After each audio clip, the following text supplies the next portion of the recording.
La primera vez que alguien en Toledo vio la araña, no aplaudió, vomitó. Era de madrugada. El Tajo olía a barro caliente y a tripas de pescado. Un aguador, chico todavía, bajó con sus cántaros y encontró algo atorado entre las piedras. Un burro hinchado, panza arriba, con la lengua fuera, como si el río le hubiera sacado el alma a mordiscos. Las moscas le hacían una corona negra. El muchacho intentó apartarlo con un palo, y el palo chocó contra metal, no hueso, metal. Debajo del cadáver, como escondiéndose de la luz, asomaban dientes de hierro. Una rueda dentada, grande como el pecho de un hombre, girando despacio, tragando agua y escupiendo burbujas. El burro se movió un poco, empujado por la corriente, y entonces apareció completa. Una estructura de brazos y ejes, una bestia mecánica, clavada en la orilla, resoplando agua hacia arriba por un tubo. El chico no sabía si persignarse o salir corriendo, porque lo que estaba viendo era imposible, y sin embargo funcionaba. El agua subía como si alguien invisible la empujara con rabia, como si el río se estuviera desangrando por un conducto, y allí, a unos pasos, un hombre con capa, barba corta, mirada de relojero, observaba en silencio, como quien mira crecer una planta, venenosa que él mismo sembró. Satisfacción, sí, esto es un milagro, pero de tornillos. Interés, ¿quién demonios construye una máquina que humilla a un río entero? Y ese toque de asco, inevitable. Porque la historia de las maravillas en España, antes de la Revolución Industrial, huele muchas veces a aceite rancio, a cuero sudado, y a algo muerto flotando cerca. Quédate, porque esa araña, y las que vinieron antes, no solo movieron agua, movieron imperios, arrastraron ciudades fuera de la sed, y a veces también aplastaron gente en silencio, sin que nadie escribiera su nombre. España, antes de las chimeneas y las fábricas, ya era un país de máquinas, solo que estaban camufladas como paisaje. Si hoy te digo tecnología, quizás pienses en pantallas, pero en la Iberia medieval y renacentista, la tecnología era el sonido de una rueda de madera que no dormía nunca, era el crujido de un eje bajo el peso de un saco de trigo, era el golpeteo rítmico de un martillo que, sin brazos humanos, trabajaba toda la noche como un corazón ajeno. Y hay una razón por la que aquí, en esta península, la mecánica se volvió casi una obsesión. El agua. En muchas zonas el agua era caprichosa, estacional, a veces cruel. Y cuando un recurso es cruel, la gente se vuelve creativa o se muere. Así que la creatividad española, romana primero, andalusí después, cristiana más tarde, aprendió a hacer una cosa que suena simple, pero era pura magia, mover agua contra su voluntad. Imagina una huerta al amanecer, no un jardín bonito para una postal, sino una fábrica de comida al aire libre, surcos rectos como cicatrices, plantas que, si fallas un día, se marchitan como si alguien les hubiera apagado el corazón. Ahora escucha, no oyes motores, oyes agua corriendo por canales estrechos, ves una acequia que corta la tierra como una vena, y a su lado, una noria. La noria no es una rueda, es una idea convertida en músculo, una rueda gigantesca, con cangilones, pequeños recipientes, que bajan vacíos y suben llenos, una y otra vez, sin cansarse, como si la rueda estuviera condenada a repetir el mismo gesto para siempre. Lo que sube, cae en un canal, ese canal se ramifica. Y de repente, un paisaje seco se vuelve verde. Lo fascinante es que la noria tiene algo hipnótico y algo siniestro. Hipnótico porque su ritmo te tranquiliza. Clac, clac, clac. Siniestro porque te hace entender una verdad incómoda. La tierra no te da nada por derecho. La tierra negocia. Y tú pagas con ingeniería. En Al-Ándalus esa negociación se volvió arte. No solo canales.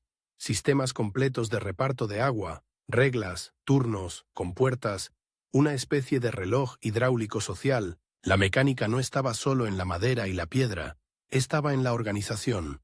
¿Quién abre? ¿Cuándo abre? ¿Cuánto tiempo? Porque una acequia mal gestionada podía provocar peleas, y una pelea por agua podía acabar en sangre. La tecnología, aquí, también era paz, y luego vino el siguiente salto.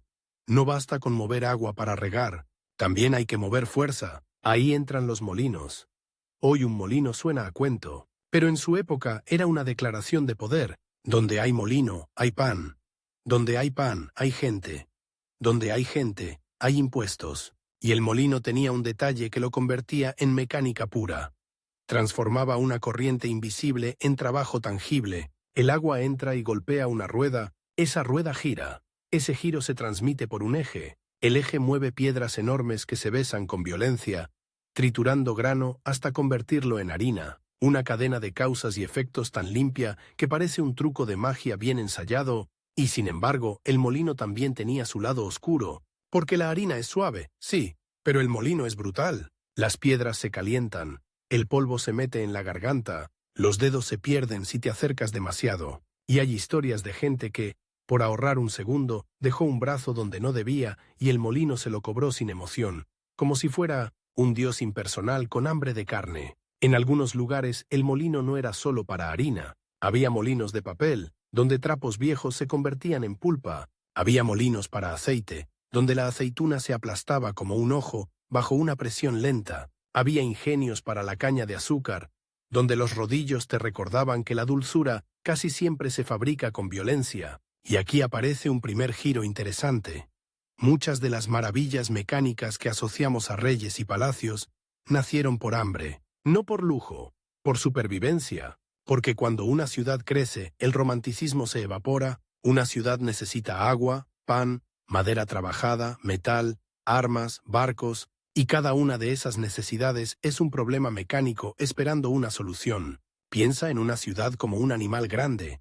Come toneladas, bebe ríos. Si no le das lo que pide, se enferma. Y entonces los ingenieros, aunque todavía no se llamaran así, se convierten en médicos. Sus herramientas no son hierbas, son poleas, engranajes, compuertas, y España tenía, además, un escenario perfecto para eso.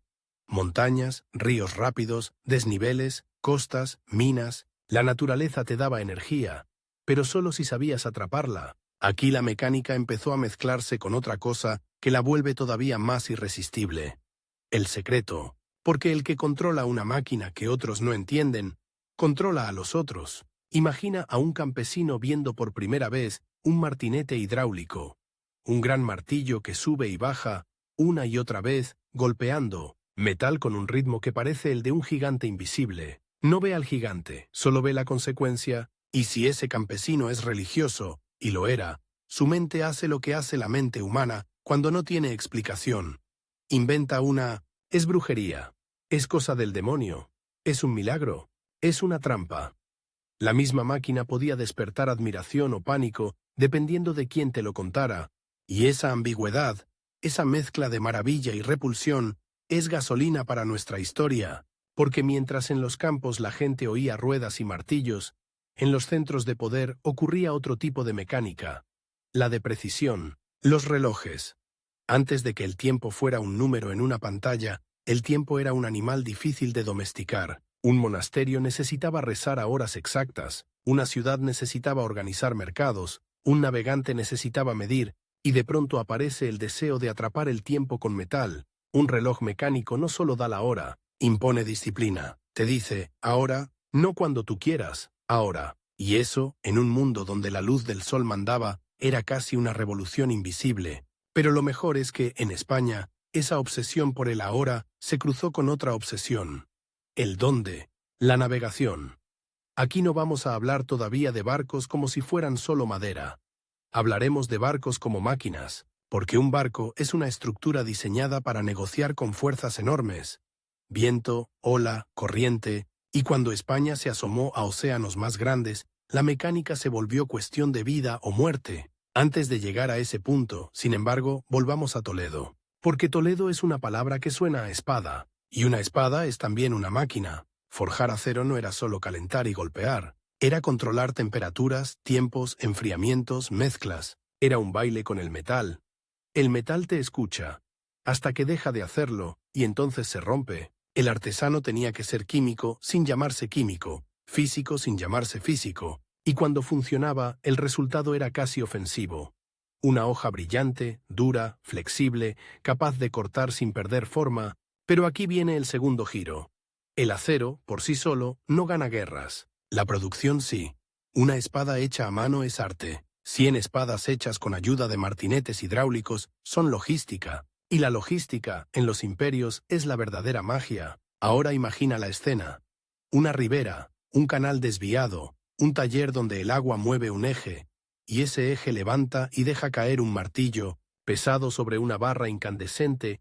Cada golpe es idéntico, cada golpe ahorra músculo humano, cada golpe acelera el ritmo de la historia. La gente suele pensar que la revolución industrial fue el primer gran salto de productividad, pero antes de ella ya existían estos protomotores repartidos por España, escondidos en valles, pegados a ríos, trabajando como animales de carga hechos de madera, y aún así, faltaba la gran obsesión, la obsesión que convierte a un buen artesano en leyenda. Hacer subir el agua a una ciudad entera. Toledo, construida en alto, tenía un problema. El Tajo estaba abajo, muy abajo. Subir agua a pulso era una tortura diaria. Hombros rotos, espaldas dobladas, cántaros que se resbalan, niños que crecen con el cuello torcido de cargar. El agua, que debía ser vida, se volvía condena. Y entonces, en esa ciudad orgullosa, apareció la idea de humillar al río, una idea tan arrogante que roza lo cómico. Tajo, tú me servirás. Subirás tú, no yo. Se necesitaría algo más que una noria simple, algo más que un canal. Se necesitaría una máquina que pareciera un monstruo, una máquina que usara el río contra el río, una máquina que se alimentara del movimiento para crear más movimiento. Ahí es donde entra la araña que vio el aguador, pero aún no te voy a dar el final de ese milagro mecánico, porque antes tienes que sentir el peso del mundo en el que nació. Un mundo donde cada tornillo era caro, donde cada engranaje se limaba a mano, donde una avería podía significar hambre y donde la gente podía amar una máquina y odiarla al mismo tiempo. Déjame dejarte con una imagen para que la guardes como un amuleto incómodo. Un río oscuro, un burro muerto, un engranaje girando bajo la espuma y, arriba, la ciudad sedienta esperando como una boca abierta, porque lo que viene después no es solo ingeniería, es orgullo, dinero, traición y un giro que convierte a un inventor en héroe y al mismo tiempo en alguien que muchos quisieron borrar. El hombre de la capa, el que observaba la araña del Tajo, sabía algo que casi nadie entiende hasta que lo ve con sus propios ojos. Una máquina no es un objeto, es un pacto entre materiales que quieren romperse, fuerzas que quieren escapar y humanos que quieren mandar, y ese pacto, en Toledo, era especialmente peligroso, porque la ciudad no solo quería agua, quería dignidad, quería demostrar que estaba por encima del río. La máquina que intentaba ese milagro tenía una mala costumbre. Funcionaba, y luego se callaba. Un día subía agua como si fuera sangre bombeada por un corazón de hierro. Al siguiente se atascaba, crujía, escupía espuma y silencio. Y cuando una ciudad depende de algo así, el entusiasmo se convierte rápido en furia. En las calles, los aguadores seguían cargando cántaros, y cada vez que veían la estructura a lo lejos, cada engranaje parado se sentía como una burla. Entonces, por fin, la ciudad aceptó lo inevitable. Si el agua no sube por voluntad del cielo, subirá por voluntad del ingenio. Y allí empieza nuestro segundo acto. El momento en que las maravillas mecánicas de España dejan de ser herramientas útiles y se vuelven armas políticas, porque quien controla el agua, controla la ciudad. Toledo, siglos XVI. Un desnivel cruel separa el río de la piedra, y la solución que se intenta no es elegante como un poema, es agresiva, casi violenta. Aprovechar la fuerza del Tajo para alimentar una cadena de ruedas, engranajes y bombas capaces de elevar agua decenas de metros. Esa idea existía en Europa de varias formas, pero aquí, en esta colina orgullosa, la escala era el mensaje, no era solo podemos, era mirad lo que somos capaces de dominar. El artefacto del que hablamos, y que en la memoria popular se convirtió en mito, se asociará con un nombre que suena a cortes y secretos: Juanelo Turriano, relojero, ingeniero, hombre acostumbrado a pensar en dientes diminutos y convertirlos en movimiento exacto. Hay algo irónico y delicioso en esto. Un relojero, alguien obsesionado con lo pequeño, terminando su vida atrapado en lo gigantesco, como si el universo le dijera: bien, controlas segundos, ahora controla un río. Dicen que Juanelo diseñó un ingenio de elevación de agua para Toledo, un mecanismo tan complejo que muchos, sin entenderlo, lo convirtieron en cuento. Pero los cuentos nacen siempre de algo real. La gente vio agua subir, la gente vio funcionar una máquina que parecía un animal de madera y metal trepando por la roca. Imagínalo, no como dibujo limpio, sino como presencia. una estructura escalonada como una columna vertebral, brazos que suben y bajan, cucharas que capturan agua y la entregan a otro nivel, engranajes que muerden, ejes que se tensan, cuerdas que se humedecen, madera que cruje como si estuviera viva, y en cada escalón de esa columna el agua pasa de mano en mano, de cucharón en cucharón, como si una fila de sirvientes invisibles la subiera a fuerza de repetición. Un movimiento simple, repetido 1000 veces, se vuelve milagro. Aquí va un detalle que suele olvidarse. Estas máquinas no eran silenciosas. La modernidad nos ha mal acostumbrado al zumbido discreto. Aquello era un concierto brutal. Golpes, chirridos, chasquidos, el chocar del agua contra la madera, el gemido del eje cuando el peso cambiaba. Si estabas cerca, lo sentías en el pecho, como cuando pasa un carro enorme por adoquines, y ese sonido, ese rugido mecánico, se convirtió en propaganda, porque el sonido decía, la ciudad está viva, la ciudad manda. Pero ahora viene el primer twist del segundo acto. El enemigo de la máquina no era el agua, era la economía. Construir una maravilla es caro, mantenerla es peor. La madera se hincha, los ejes se desgastan, las piezas se desalinean, el barro se acumula, la humedad pudre, y el río, que parece dócil cuando lo aprovechas, también es un animal vengativo. Crece, baja, trae troncos, arrastra piedras, golpea, estructuras hasta que ceden. Así que incluso si el ingenio funcionaba, necesitaba dinero como si fuera alimento. ¿Y quién paga por el agua? ¿La ciudad? ¿La corona? ¿Los nobles? ¿Los vecinos? Aquí es donde la mecánica se convierte en drama, porque cuando el invento empezó a demostrar su valor, empezó también la pelea por su propiedad. Los poderosos, que antes dudaban, de pronto sonreían como si siempre hubieran creído. Los burócratas escribían documentos, los consejeros discutían. Y mientras tanto, el inventor, el hombre que hizo posible la magia, empezaba a entender una verdad fea. Una máquina puede elevar agua, pero no eleva la gratitud. La ciudad quería el milagro, sin pagar el precio, y la historia, en su versión más amarga, dice que Juanelo terminó arruinado, como si su gran obra hubiera sido una lámpara que iluminó a todos y lo dejó a él en la oscuridad. La imagen es potente. El ingeniero mirando su monstruo mecánico, escuchándolo crujir, viendo el agua subir, y al mismo tiempo contando monedas con desesperación, es el tipo de contraste que te deja un sabor raro, orgullo y náusea. Y ahora, para que sientas la tensión, imagina el siguiente momento. Una mañana, la máquina se detiene, no por fallo técnico, por decisión. Alguien ordena cerrar una compuerta, alguien corta un flujo. La araña deja de moverse. El agua deja de subir. En la parte alta de Toledo, los depósitos empiezan a vaciarse como pulmones sin aire, y en ese instante, la ciudad descubre que una máquina no es un lujo, es una dependencia, como un vicio. Pero Toledo no es la única escena donde España se obsesiona con mover lo inmóvil. Mientras esa colina negocia con el río, en otro lugar del país el enemigo no es el desnivel, es la piedra, las minas. Antes de la revolución industrial, extraer metal era como arrancar dientes a una montaña, y España, con su historia minera, conocía bien ese dolor. Plata, hierro, cobre. La riqueza dormía bajo tierra, pero no se entregaba. Había que sacarla.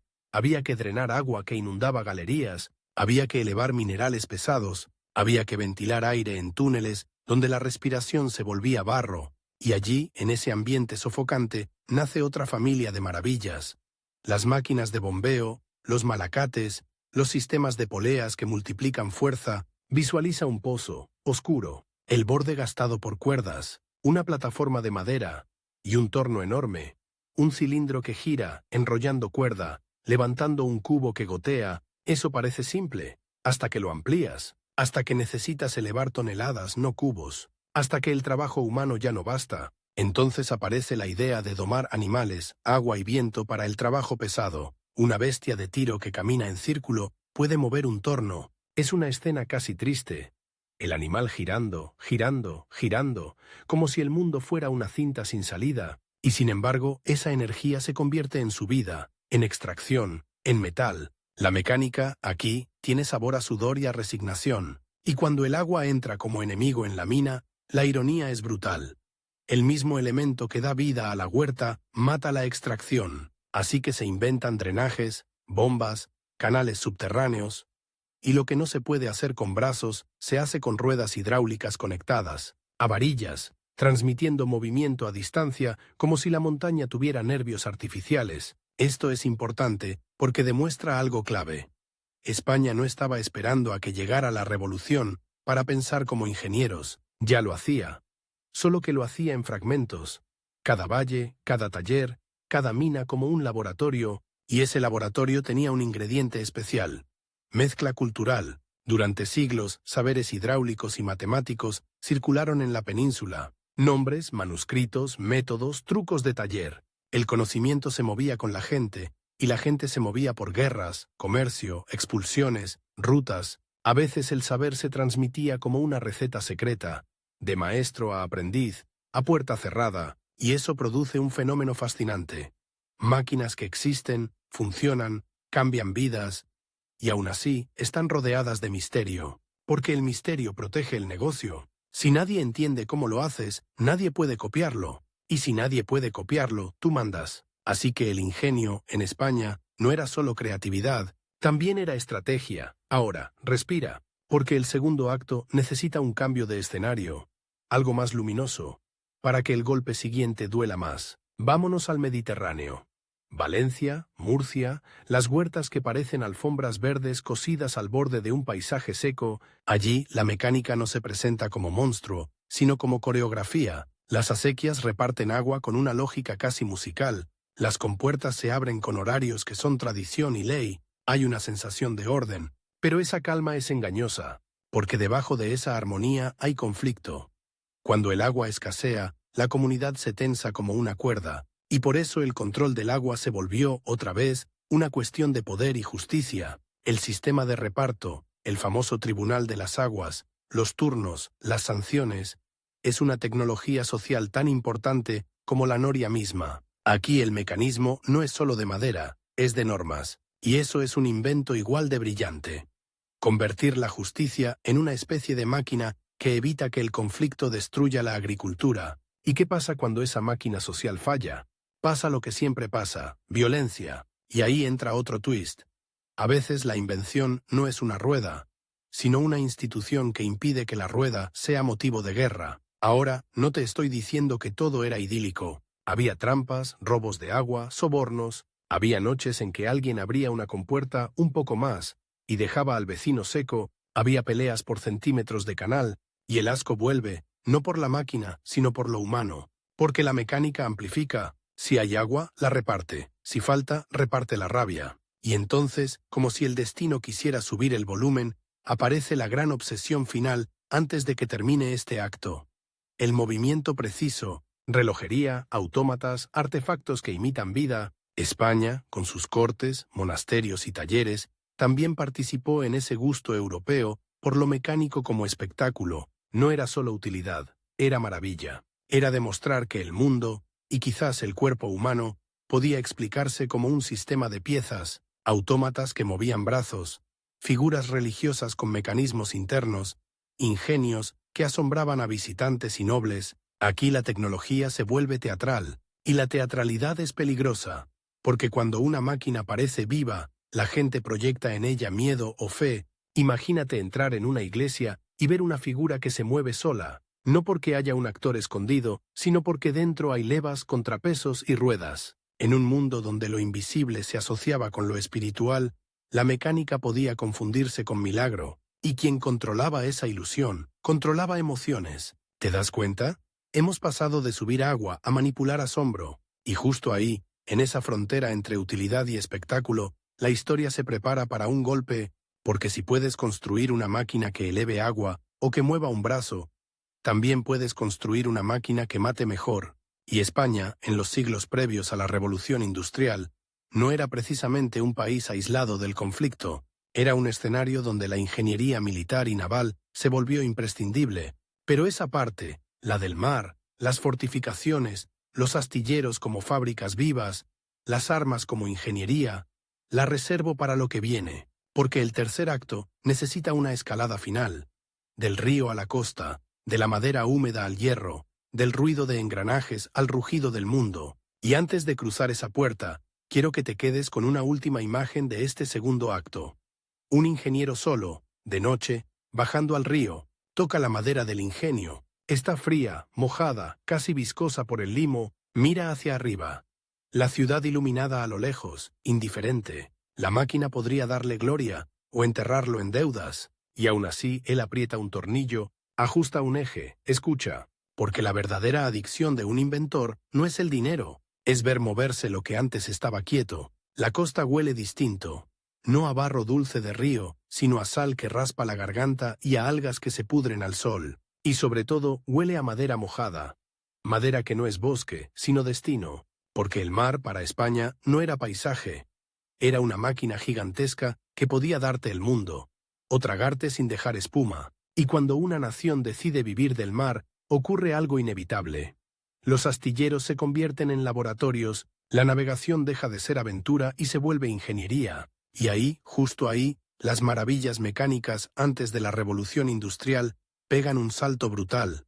De la escala de un taller a la escala de un imperio, piensa en un astillero como una criatura en construcción. El casco de un barco empieza siendo un esqueleto de cuadernas, costillas enormes de madera que se levantan desde la quilla como si alguien estuviera armando un animal que jamás existió. A su alrededor, decenas de hombres martillan, cepillan, perforan, pero el verdadero protagonista no es el martillo, es el sistema, poleas, cabrestantes, trinquetes, tornos, grúas, rampas, contrapesos, todo lo necesario para mover piezas que, a pulso, serían imposibles. Y aquí aparece la primera gran imagen de este tercer acto.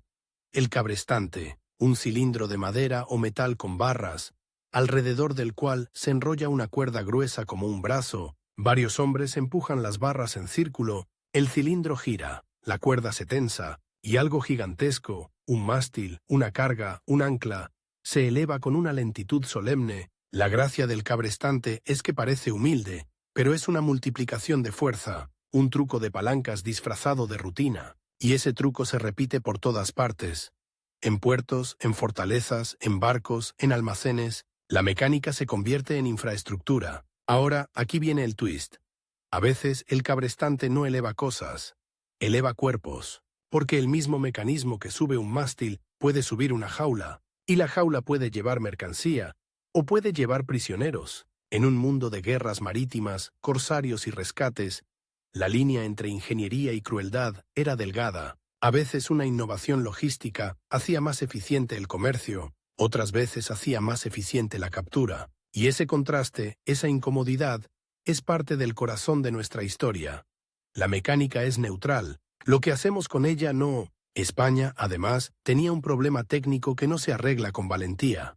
El mar exige precisión, la precisión en velas, en aparejos, en distribución de pesos, en formas de casco y sobre todo en navegación. Aquí la mecánica vuelve a encontrarse con el tiempo y el dónde que ya rozamos.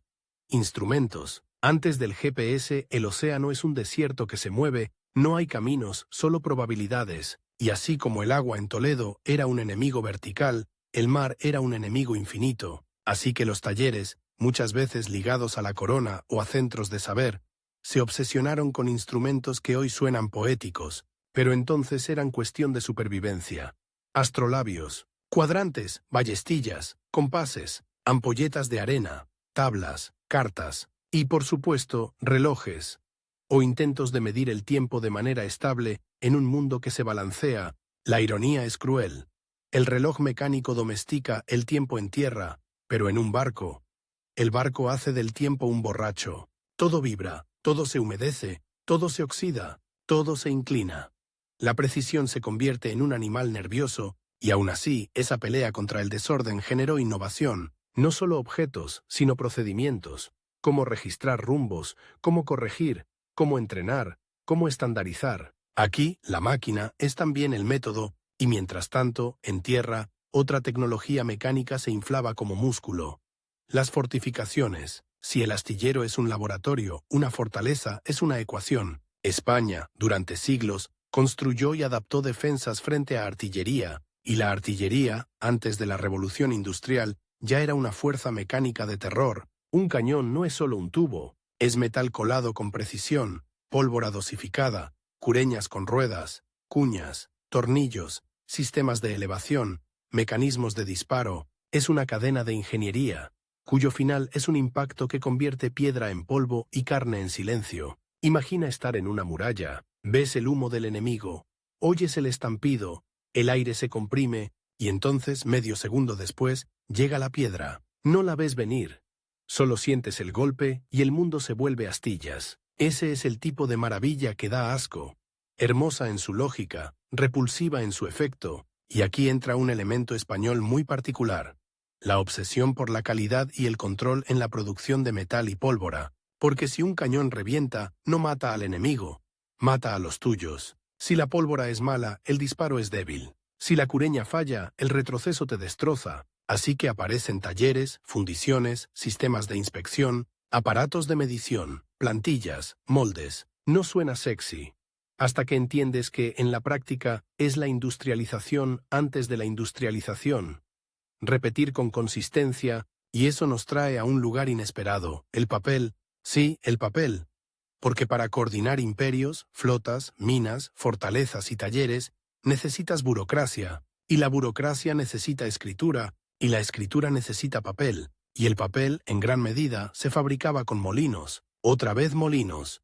El molino, ese corazón hidráulico, no solo hacía harina, hacía información. Trapos viejos, ropa sudada, vendajes, mantas, se convertían en pulpa, y de la pulpa nacía papel.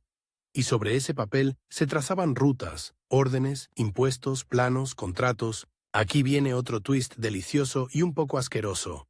Parte del imperio se escribió literalmente sobre ropa vieja, sobre fibras que habían absorbido sudor, enfermedad, sangre. La gran historia, a veces, se imprime sobre lo que el cuerpo ya desechó, pero falta lo más cinematográfico: el barco como máquina de guerra, galeones, naos, galeras. Cada tipo con su propia lógica, su propio sistema operativo mecánico. En una galera, la energía es humana y brutal.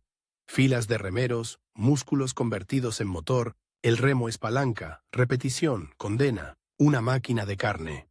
En un galeón, la energía es viento, capturada por velas que funcionan como alas. El aparejo es una red de cuerdas, poleas y nudos, donde cada detalle importa. Una vela mal tensada es un error. Un error en el mar no es una multa, es naufragio. El nudo, por cierto, es una tecnología que no se celebra suficiente, no porque sea bonito, sino porque resuelve problemas bajo tensión, con humedad, con manos heridas, con prisa. Un buen nudo es ingeniería blanda. Y ahora, el golpe dramático. Cuando una máquina está en mar abierto, no hay taller para arreglarla. El barco tiene que ser autosuficiente, así que los barcos llevan herreros, carpinteros, repuestos, herramientas, llevan un pequeño universo mecánico a bordo, y eso significa que incluso antes de la revolución industrial, ya existía una cultura de mantenimiento, de reparación, de improvisación técnica, una cultura de si no lo arreglas mueres. Aquí la tensión sube, porque no estamos hablando de comodidad, estamos hablando de límites. ¿Hasta dónde puede llegar la mecánica preindustrial sin motores de vapor? ¿Hasta dónde llegue la disciplina? ¿Y el riesgo? Ahora necesito llevarte a un momento concreto, muy visual. Noche cerrada, un puerto, un barco listo para zarpar. La luna hace brillar las cuerdas como venas plateadas. Los marineros giran cabrestantes, las anclas suben goteando, como si el mar no quisiera soltarlas. Las velas se preparan. El olor a brea, esa mezcla pegajosa, negra, que protege la madera, lo impregna todo. Es un olor que se te mete en la ropa y no se va. Un carpintero golpea una cuña, un herrero ajusta un perno, un oficial revisa un instrumento, y en algún lugar, un escribano registra, en papel fabricado por molinos, la carga y la orden. Todo eso, todo, es mecánica en acción. Y luego, al amanecer, el barco sale, y con él sale una cadena de inventos invisibles. Poleas, ejes, velas, compases, métodos, papel, fundiciones, un sistema entero. Pero aquí viene el giro más duro de este acto. El éxito de esa máquina imperial genera su propio veneno. Más rutas significan más dependencia de materiales. Más dependencia significa más presión sobre minas, bosques, talleres. Se necesitan árboles para barcos, muchísimos. Se necesitan metales, se necesita mano de obra. Y esa demanda puede devorar paisajes y personas. La mecánica, otra vez, amplifica. Puede crear riqueza. O puede acelerarte hacia el agotamiento. Y justo cuando parece que la historia se va a volver demasiado grande, demasiado imperial, demasiado macro, volvemos a lo íntimo, a un taller.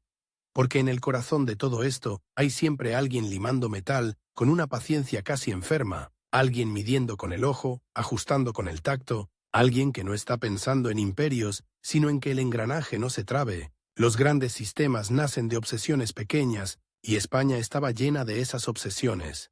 Relojeros, herreros, carpinteros de ribera, maestros de molino, artesanos de instrumentos, gente que vivía con las manos negras y la cabeza llena de geometría. Entonces, para cerrar este tercer tramo sin cortar la continuidad, te dejo un cliffhanger mecánico que nos lleva directo al final. El gran sueño preindustrial no era solo mover agua, moler grano o navegar. Era automatizar. Hacer que una máquina haga otra cosa sin intervención humana, hacer que el sistema se controle solo, hacer que la precisión se sostenga, incluso con humedad, desgaste y caos. Y ahí, en esa obsesión por la automatización, España escondió algunas de sus maravillas más inesperadas. Ingenios que combinaban fuerza, hidráulica, transmisión de movimiento y control, casi como un cerebro primitivo de madera. Lo que viene en la parte final es la culminación. Cómo esos cerebros mecánicos, esos talleres, esas instituciones y esos monstruos hidráulicos construyen un legado que muchas veces se cuenta mal, o se olvida a propósito. Hay un momento, raro, casi íntimo, en el que una máquina deja de parecer herramienta y empieza a parecer criatura, no por superstición barata, sino porque de pronto hace algo que esperas de un ser vivo. Se regula, se corrige, se porta bien sin que la vigilen, y cuando eso ocurre en un mundo preindustrial, donde casi todo depende de manos, de fuerza, de vigilancia constante, el efecto es como ver parpadear a una estatua. España, antes de la Revolución Industrial, tuvo más de un parpadeo así, y lo inquietante es que muchas de esas ideas no nacieron en grandes salones, sino en lugares donde el cuerpo humano se rompe. Minas, molinos, arsenales, talleres pegados a un río que nunca deja de empujar. La automatización, en ese tiempo, no era una palabra, era un deseo casi obsceno. Que esto funcione aunque yo duerma. Imagina un molino de harina de madrugada, el edificio vibra. Las piedras giran como si estuvieran rezando a su propio ritmo. La harina flota en el aire como niebla blanca, y esa niebla es hermosa. Hasta que recuerdas lo que puede hacer. Si el polvo se concentra, puede volverse explosivo. Si se te mete en los pulmones, te envejece por dentro. Hay un sabor áspero en la lengua, como tiza. Los ojos pican. Y aún así, la máquina sigue, indiferente, repitiendo su ciclo. Ahora añade un problema. Si las piedras giran demasiado rápido o demasiado lento, la molienda se arruina. Si el grano entra en exceso, se atasca. Si entra de menos, el sistema pierde eficiencia. Si la piedra se calienta, quema la harina, cambia el olor, cambia el pan. Y el pan es política. Pan malo es protesta. Pan escaso es disturbio. Entonces aparece un tipo de ingenio que para la época es casi ciencia ficción.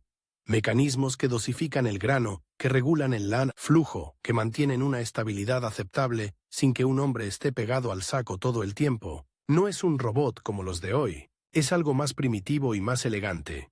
Una combinación de gravedad, vibración, compuertas, palancas, contrapesos, un control automático por diseño. La gente lo veía y decía, este molino tiene cabeza. Y aquí llega un twist que suele pasar desapercibido. Los mecanismos de control nacen muchas veces para reducir error humano, pero también para reducir costes humanos, menos manos, menos salarios, menos dependencia de trabajadores especializados, en apariencia, eficiencia, en el fondo, tensión social, porque cuando una máquina empieza a hacer sola, el trabajador siente una amenaza que no sabe describir. No es solo perder un puesto, es perder identidad. El oficio deja de ser orgullo y se vuelve reemplazable, y ese conflicto, invisible pero real, ya estaba germinando antes de las fábricas modernas. Ahora vamos a dar un salto que te va a encajar como un golpe, del pan a la pólvora. La pólvora es otro mundo donde la dosificación lo es todo. Un exceso y revientas, un defecto y fallas. Y una nación que vive entre flotas y fortificaciones aprende rápido que la pólvora no puede depender solo de ojo y suerte. Necesita procesos, repetición, control. Los molinos otra vez entran en escena. molinos que trituran y mezclan, que convierten componentes en una mezcla más uniforme, y alrededor de esa mezcla aparece un miedo permanente. La chispa accidental, el golpe mal dado, el metal contra piedra, el sonido seco de algo que no debería rozar, un segundo de silencio, y luego nada. O peor, un estallido que deja el taller sin techo. En esos lugares, la maravilla mecánica no es solo producir, es producir sin morirse. Así que se afinan procedimientos, se usan materiales menos propensos a chispear, se separan espacios, se piensa en seguridad aunque no exista la palabra como disciplina. Y esa obsesión, aunque suene fría, es parte de la innovación, porque cuando un sistema es peligroso, el control se vuelve invento, y entonces como un eco de Toledo vuelve el agua, pero ahora con otro papel, no solo como cosa que se eleva, sino como cosa que mide. El tiempo, ya lo dijimos, fue un animal domesticado a golpes de engranaje, pero hay otra forma de reloj que se mezcló con la mecánica.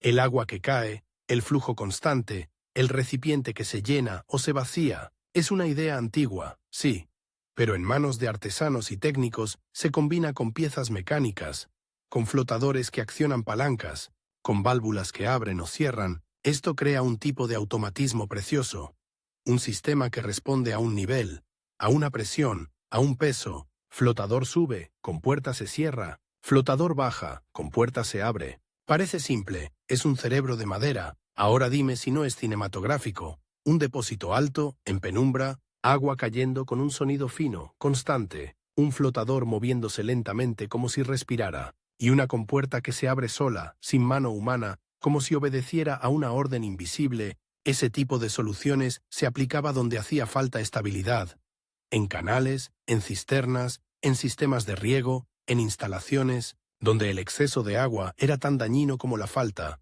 Y aquí viene otro giro. Cuanto más automático es un sistema, más fácil es sabotearlo. No necesitas enfrentarte a los guardias, no necesitas discutir en el tribunal de las aguas, te basta con alterar un punto, atorar una compuerta con un trozo de madera, soltar un tornillo, desviar un canal una noche. Un sistema que se administra solo puede fallar de manera espectacular si alguien le mete una piedra en el diente correcto, y eso ocurrió. No siempre quedó escrito con claridad, pero en comunidades donde el agua era vida, el sabotaje era guerra. La maravilla mecánica, entonces, no solo era invento, era vulnerabilidad. Y ahora te tengo que llevar a la escena final que lo junta todo. Orgullo, automatismo, espectáculo y un último golpe de ironía. Volvamos a esa colina sedienta, a esa idea de humillar al río, porque el ingenio de elevación de agua, ese monstruo que parecía una araña o una columna vertebral de cucharones, no solo era técnica, era un símbolo. Y los símbolos atraen a quienes quieren apropiárselos. Cuando una ciudad presume de una máquina, la máquina se convierte en bandera, y cuando se convierte en bandera, deja de pertenecer al que la construyó. Aquí el drama humano se vuelve más afilado. Los poderosos quieren la obra, pero no quieren pagar el mantenimiento. Los vecinos quieren el beneficio, pero no quieren el impuesto. Los aguadores sienten que el invento les roba el oficio y al mismo tiempo sueñan con no cargarse la espalda. Los artesanos que reparan la estructura saben que sin ellos no hay milagro, pero nadie los aplaude. Y el inventor, el hombre que juntó dientes de metal y paciencia para subir agua, queda atrapado en la peor posición. Si el ingenio falla, es culpable; si funciona, era su obligación. En esa tensión ocurre el último gran twist. El milagro puede volverse invisible, porque cuando algo extraordinario se vuelve cotidiano, la gente deja de mirarlo. El agua sube, ¿sí? ¿Y qué? Lo importante es que llegue, que esté, que no falte. El milagro se transforma en costumbre, y la costumbre devora la memoria. Y por eso, con el tiempo, la historia del ingenio se vuelve leyenda confusa. Algunos exageran, otros minimizan, algunos lo usan como orgullo local, otros lo reducen a anécdota. El mecanismo real se pierde, se desmonta, se pudre, se reemplaza, desaparece, y lo que queda es el eco. Una vez el agua subió, si te fijas, es casi cruel. Una máquina que nació para vencer a la gravedad termina vencida por algo más fuerte que la gravedad. El olvido. Pero España, y aquí está la salida luminosa de esta historia, no construyó una sola araña, construyó un hábito mental, resolver con mecanismos. Ese hábito se ve en los ríos, en los puertos, en los talleres, en las minas, en los tribunales de reparto de agua, en la relojería, en la estandarización de piezas, en la idea de proceso repetible. Antes de que el vapor llegue y arrase con todo, ya existía un mundo donde la energía se capturaba y se transmitía. Hidráulica, viento, animales, contrapesos, ya existía un mundo donde se pensaba en mantenimiento, en logística, en control, en medición, en que funcione igual mañana. Y eso, aunque no tenga chimeneas, es un preludio de industrialización. Ahora, para que lo sientas en la piel, déjame cerrar con una secuencia que une todos los hilos. Como si la cámara se moviera por España. En una sola noche, ves un molino junto a un río, la rueda gira con un sonido húmedo, dentro las piedras muelen trigo y el aire se llena de polvo blanco que brilla con la luz de una lámpara. Cortas a una mina, un torno cruje, una cuerda gime, un cubo sube goteando agua negra, un hombre tose como si estuviera tragándose la montaña. Cortas a un astillero, un cabrestante gira, hombres empujan, un mástil asciende lentamente como si se despertara, la brea huele a noche pegajosa.